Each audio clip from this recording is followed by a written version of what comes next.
Dracula, a Runestone radio drama, Part 2.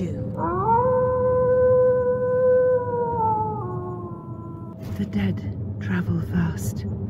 How we love your London. Arthur, come to me, my love. My arms are so very hungry for you, Arthur. Come to me and we shall rest together in eternity. Lucy?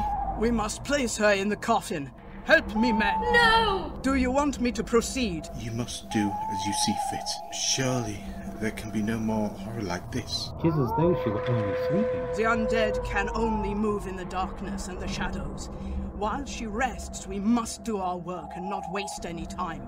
She suffers the curse of immortality, forced to seek out new victims, who then themselves become the undead, and thus the circle widens. Her poor soul shall never be free until a blessed hand strikes a blow to end her pain. Tell us what we must do. We must drive a wooden stake through her heart. It is a fearful ordeal, but it will be over quickly. Here, take this stake and hammer. Now you must place the point of the stake over her heart. Yes, now strike!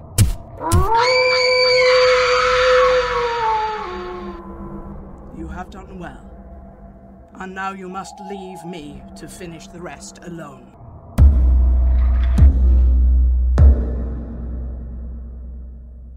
My dear John, I hope you don't mind my visiting you here at the hospital. My husband wishes to make some inquiries in Whitby and will be away all day. You are always very welcome, dear Mina. I wonder if you would tell me about your work here. I assume it is safe for me to be here. Quite safe, Mina. And as you are so interested in my work, there is one patient that I believe you would be very much interested in. Would you like to meet him? I am afraid he is an absolute lunatic, but safe enough at present. His name is Renfield, and I have asked him to come to my office to see how he is keeping.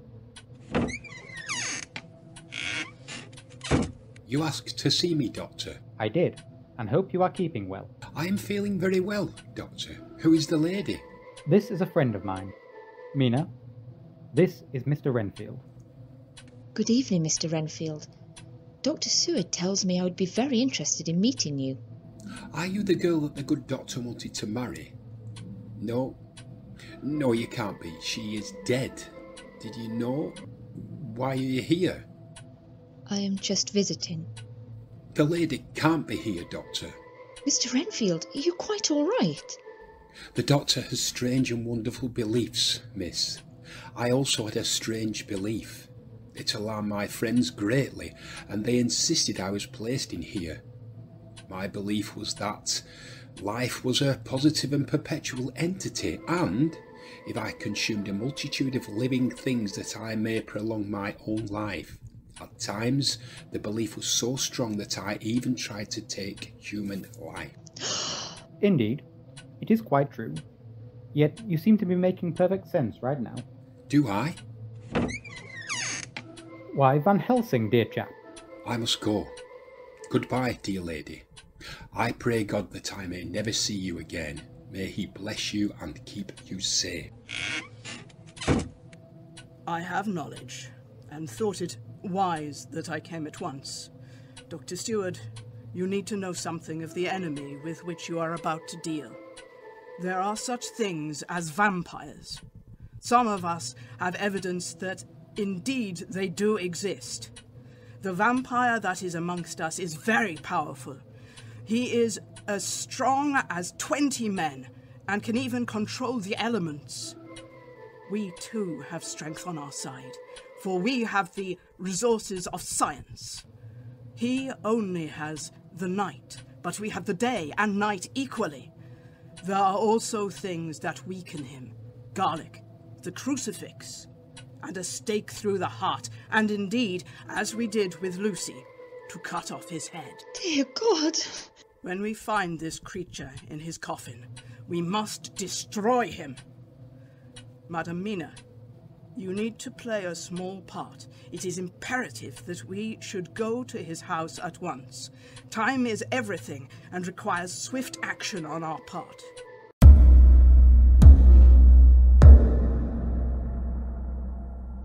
My inquiries led me to Piccadilly Circus, and to a house that I was satisfied was the next of the lairs arranged by Count Dracula. The windows were encrusted with dust, and the shutters were up. I visited the agents who were selling the house, but they refused to give me any information regarding the new owner.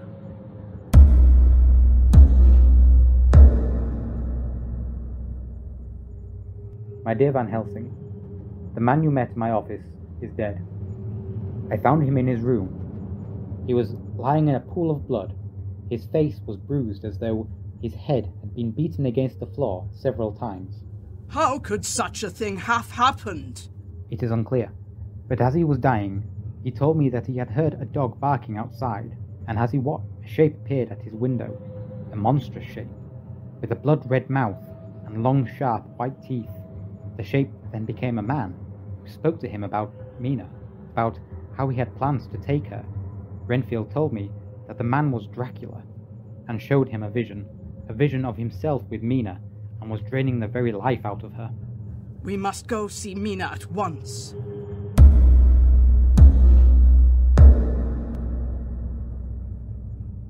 Jonathan, we must see Mina.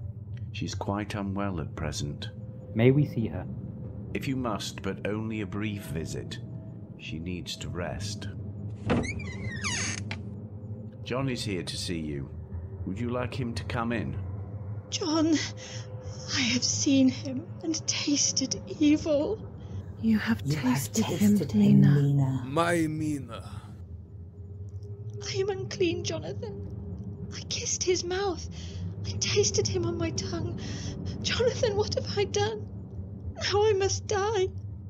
No, my darling, you must live. Do not think of death. I promise that if God will let me live, that I will strive to do so. But my heart beats so much faster when I think of him. Mina, my Mina, you shall be mine completely. It is time for action, my friends. We have this full day to hunt him out at Carfax. Mina, you are quite safe until sunset, but before we leave you, I shall anoint you with sacred water as added protection.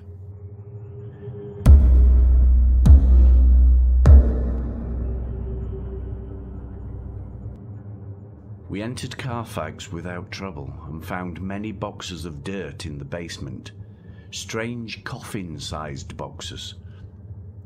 We smashed them, but one box was missing.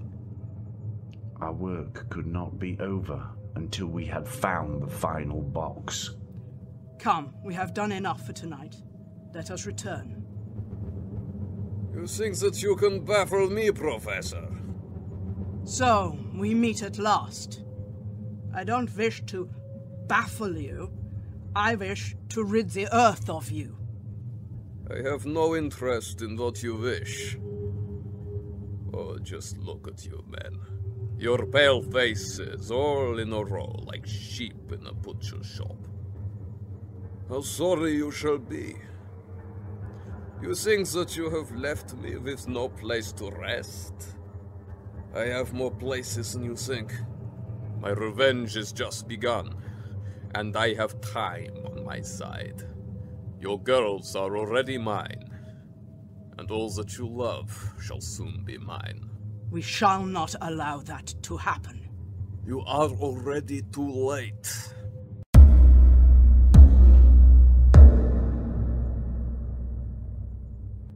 Thank goodness you came, Professor.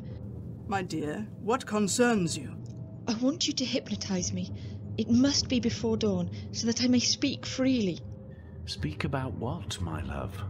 Please, Professor, I'm sure that there is some part of me that will speak to you about things I know of Dracula. Please, you must be quick. You must follow my watch. Breathe deeply and concentrate on only my watch.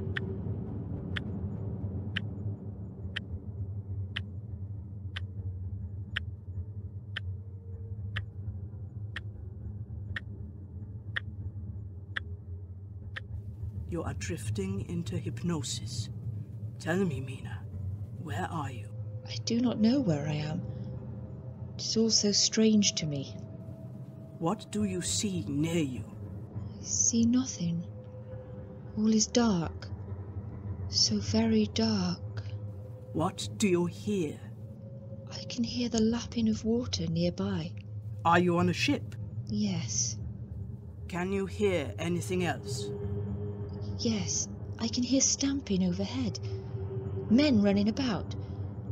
The noise of heavy chains. And what are you doing? I am still. So still. It feels like death. Just like death. To me, it sounds as though the ship is weighing anchor as she speaks. Wherever this ship is, we must find it. But how? There are many ships weighing anchor. The Count means to escape. The box we could not find must be on board a ship, and he is ready to leave land. If he is leaving, why do we need to find him? Since he put the mark on Mina, time is to be dreaded. We must find him or she will not survive. Surely he needs to get back to Transylvania, and if so, he must go by the mouth of the Danube. Mina is changing. You are too late. They have found the ship. Poor Mina. Their enemy is at sea. They will find the box they seek. It's easy for them to see the changes in our sister vampire. I must hypnotize Mina again. In the trance, she will tell us all she sees and hears. It is quite possible that the Count will make her tell us what he wants us to know, to throw us off the scent. It is vital that we keep Mina ignorant of our intentions. But now, the good doctor and I must leave, for it will take the Count 3 weeks to reach Varna by ship, but it will take only 3 days for us by land. Jonathan, you must stay here and care for your wife. Oh. My darling, can you hear me? Dear Jonathan, you must make me a promise that you will never disclose any of your plans to me. I promise. Your husband will take great care of you while we are gone, Mina. Gone? We must go with you, Professor. I can tell you now, but I may not be able to tell you later, for when the Count wills me, I must do his bidding. Madam, it is too dangerous. I may be of service to you. You may hypnotize me to tell all that I know.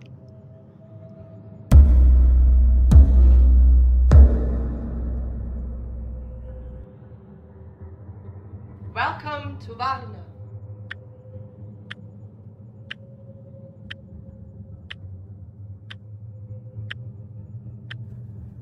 My dear Mina, what do you see?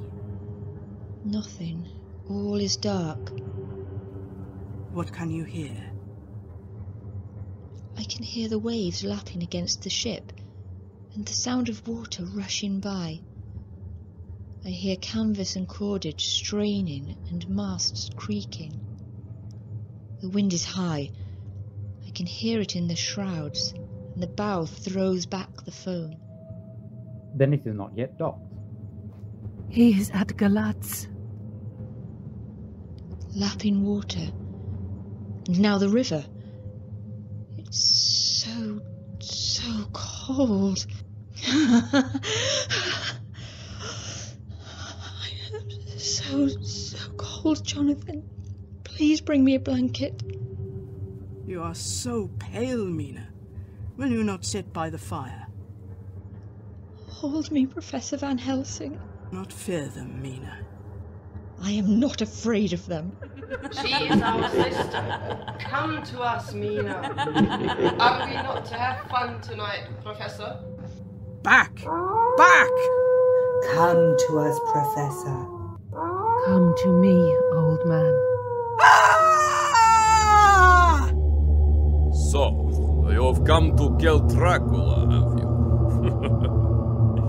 Why, my Mina, you tasted so lovely, and yet now you blush at the very thought of what you have done.